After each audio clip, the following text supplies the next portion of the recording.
పరలోకం ఉంది, నరకం ఉందండి. ఈ రోజు మనం పరలోకాన్ని కోరుకుంటున్నావా, నరకాన్ని కోరుకుంటున్నావా? ఈ రోజు నువ్వే ప్రశ్నించుకోండి. నువ్వు లోకం అంతటిని సంపాదించుకుంటున్నావా? డబ్బును సంపాదించుకుంటున్నావా?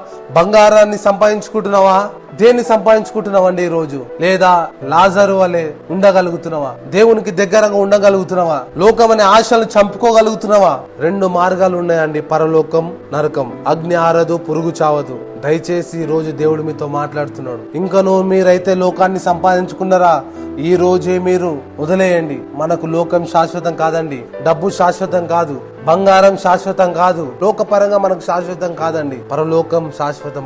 మన దేవుడు మనకు శాశ్వతం. మనం కూడా లాజరు వలె బ్రతుకుదాం. దేవుడు ఇచ్చిన దాంట్లో సంతోషపడదామండి. మనకొద్దు లోకపరంగా ఆశలొద్దు, దురాశలొద్దు. మనకి లోకమంతా సంపాదించుకొని నీ ఆత్మను కోల్పోతే నీకు లాభమా? దేవుడు అడుగుతున్నాడండి. నువ్వు లోకమంతా సంపాదించుకొని నీ ఆత్మను కోల్పోతే నువ్వు ఎక్కడికి పోతావు? నరకానికా, పరలోకానికా?